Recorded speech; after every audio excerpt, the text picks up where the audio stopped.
Okay, our speaker today was having a little kind of a old home week before we started up this morning, and so she's carrying that energy forth into her talk, and it's Reverend Jan Limberg Morgan. So please come on up, Jan, and lay some pearls on us.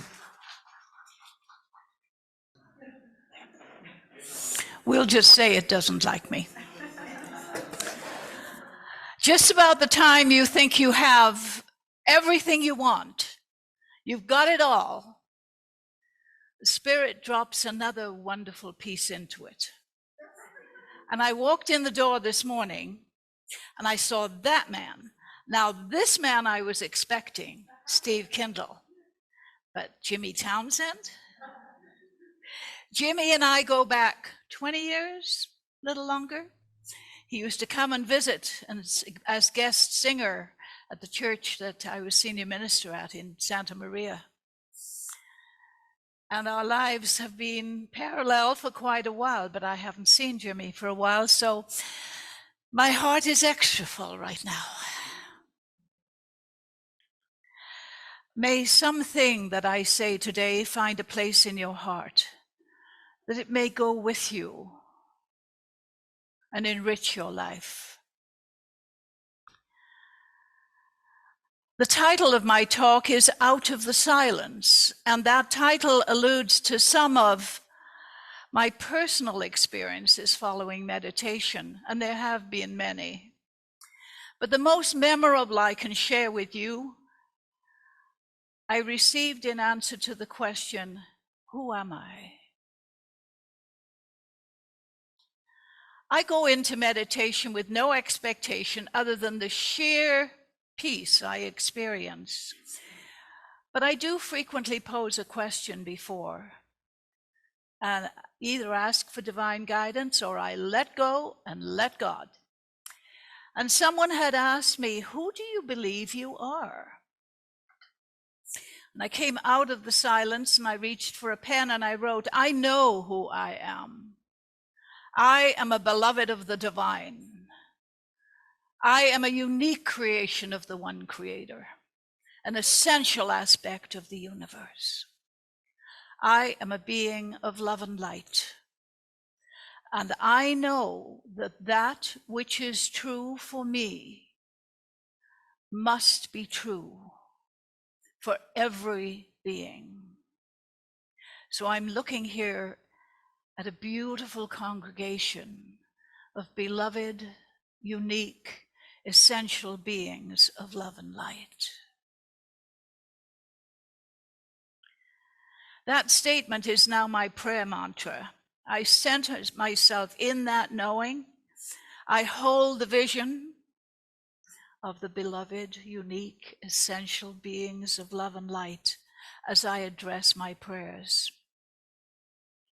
One thing I consistently bring out of the silence is a sense of sacredness, of oneness with the whole. Once upon a time, while his kingdom was in conflict, a king offered a prize for a picture of peace. There were two finalists. One depicted beautiful, peaceful landscape with blue sky and beautiful trees and flowers. And the other was also a landscape. The sky was filled with gray, stormy clouds, trees bent in the wind, and a raging waterfall dominating the scene. But in the center of the picture, behind the waterfall, growing in the rocks, was a little green bush. And in the bush was a bird nest. And sitting on the bird nest was a little bird sitting on her eggs. And while the storm and the waterfall raged around her, the little bird radiated peace. And this is the picture that received the king's first prize. You know, the world may appear to be in turmoil around us right now. We can choose. Do we jump on the ain't it awful bandwagon? Or do we choose to stay in peace with what is ours to do?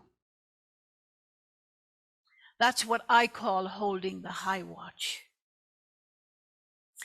When Reverend Brian sends out the theme for the month, he always adds, if Spirit calls you to address another topic, please honor that guidance. Now, I'd already outlined some basic ideas and stories for this talk. And then I learned that the subject was the theme for the month was silence. And I had a fairly comprehensive new outline set out when I listened to Rita's wonderful talk on November 5th. There was only one problem. My outline was very similar to her talk. Back to the drawing board.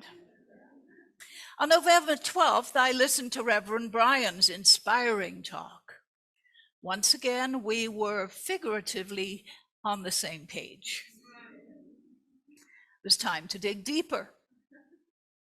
And several times I was tempted to go back to my original talk ideas, but no. The theme was silence, so of course I have to talk on silence.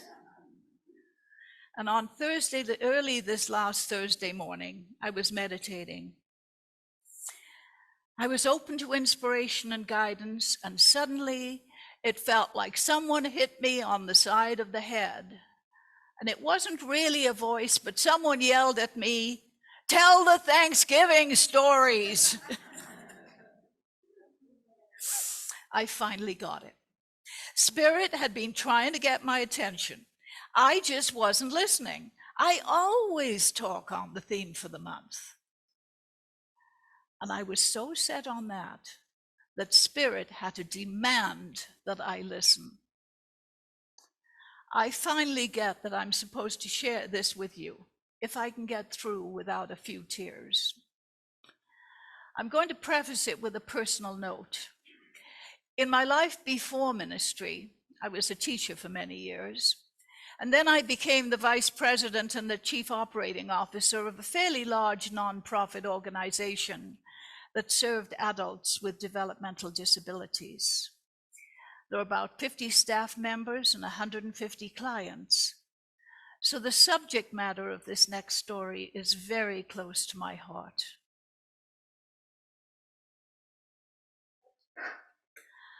This is a true story. It was told to me about 20 years ago by a minister friend in Chicago. And the storyteller was a friend of his who owned a truck stop and diner in the area. He was approached by a placement counselor about hiring Stevie. He assured him he would be a good, reliable busboy.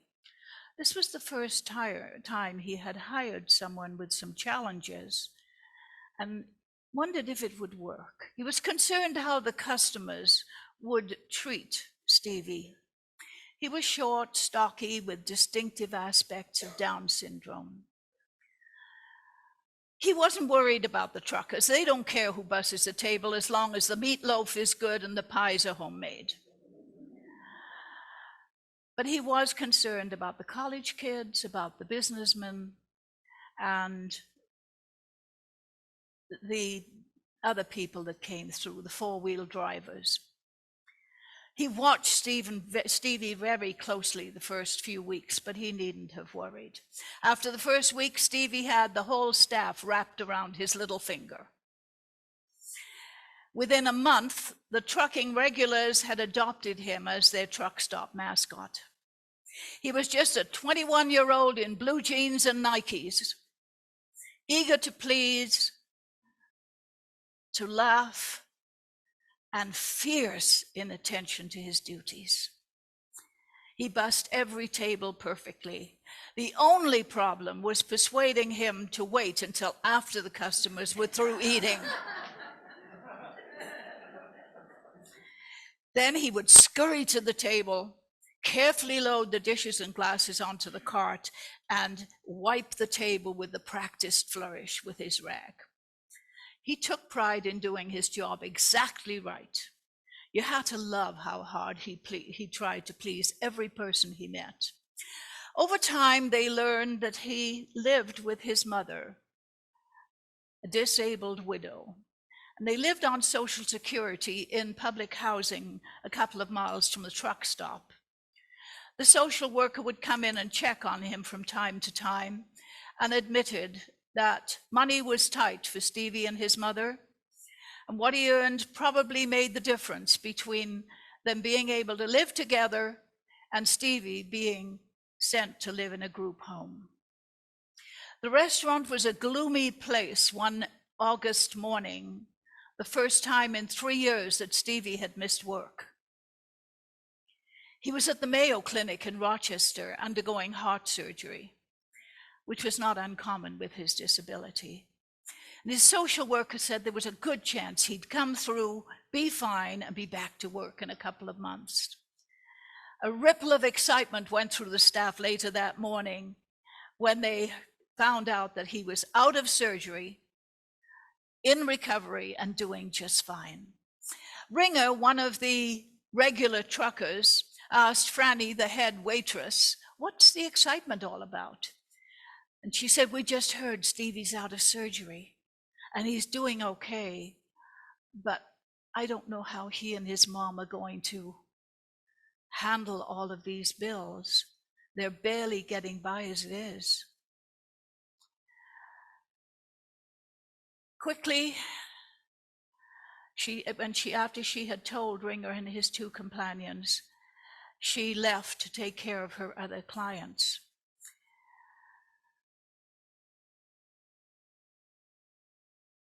The owner had not had time to replace Stevie, but he didn't want to replace him. He just wanted someone to fill in for him.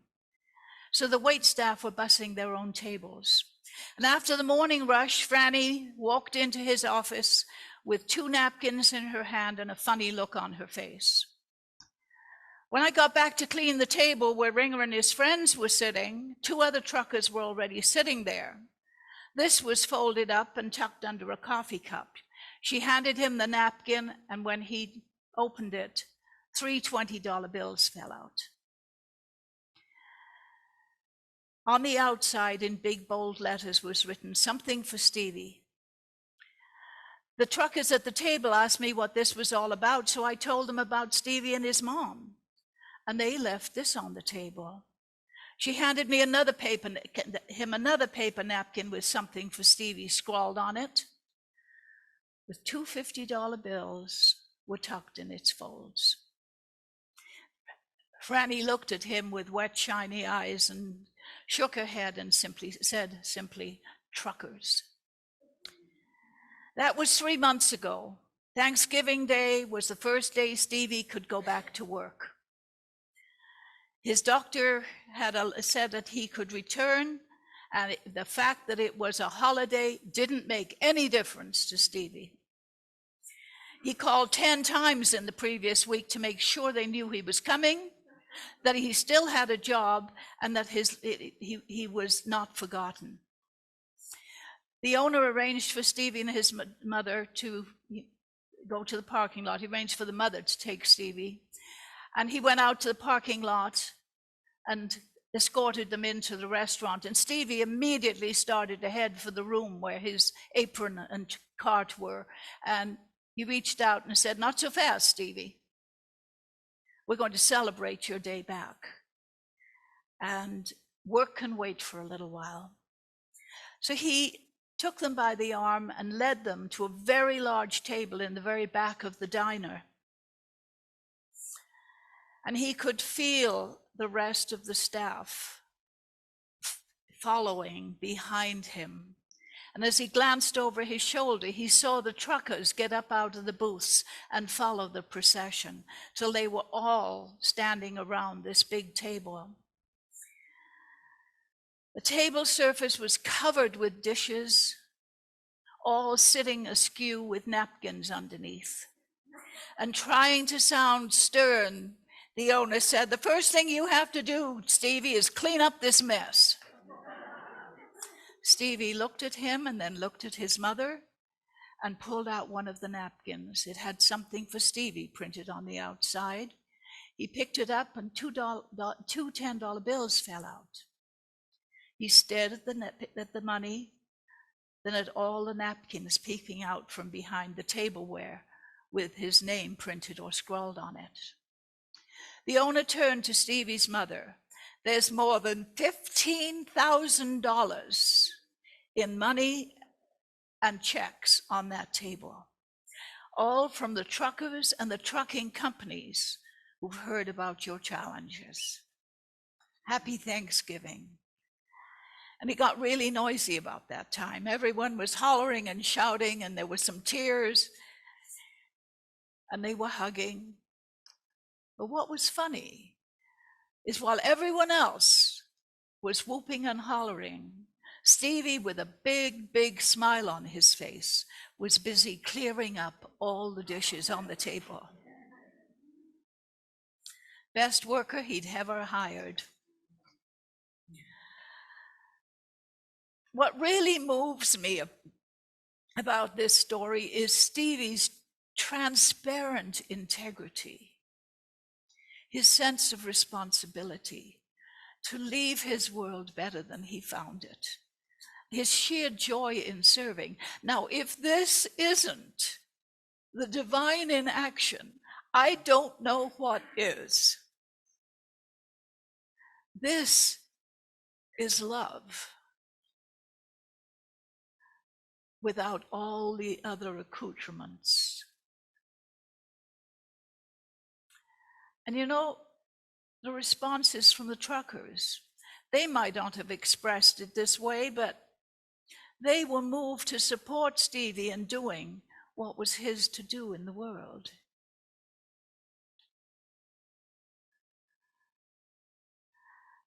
Last week, Reverend Brian spoke of the silent unity,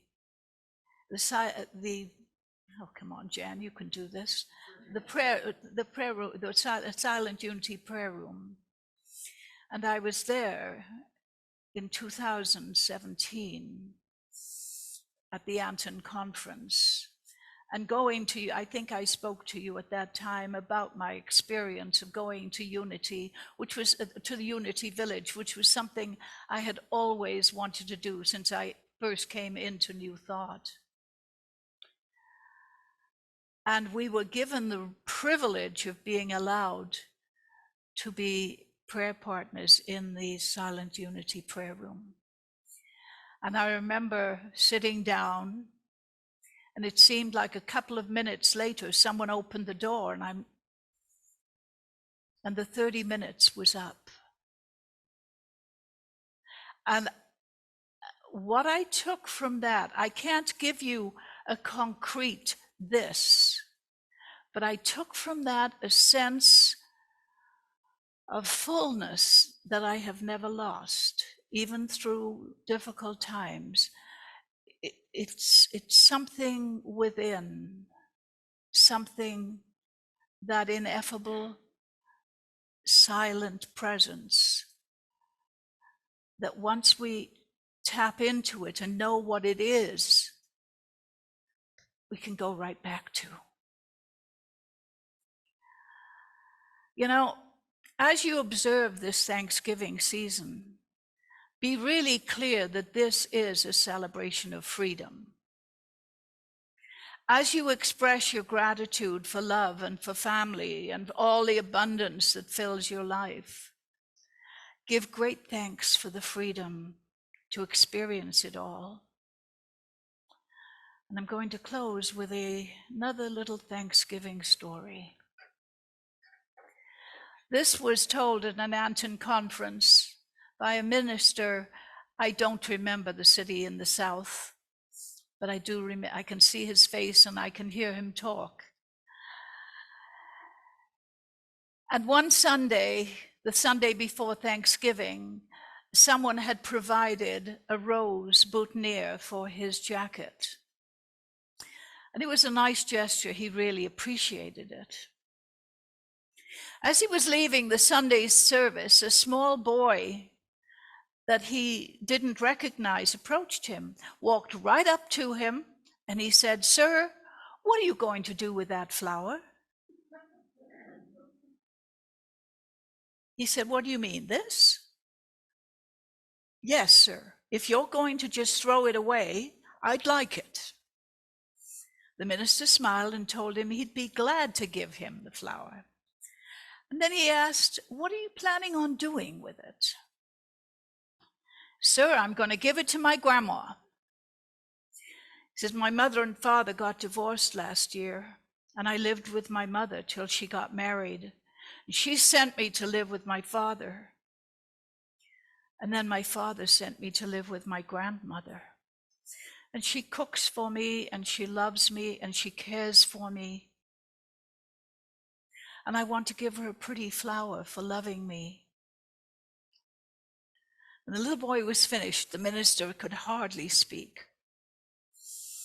His eyes filled with tears, and he knew he'd been touched to the depth of his soul. He reached up and unpinned the flower, but then said, "Son, that's the nicest thing I've ever heard, but you can't have this flower. It's not enough. If you look there in front of the podium, you'll see a big bouquet of flowers that people buy for the service every week. Different families buy them.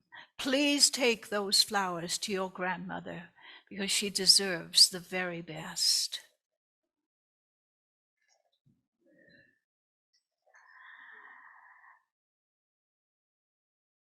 The minister thought he was through, and then the little boy made a statement. "Wow, I asked for one flower, and God gave me a bouquet."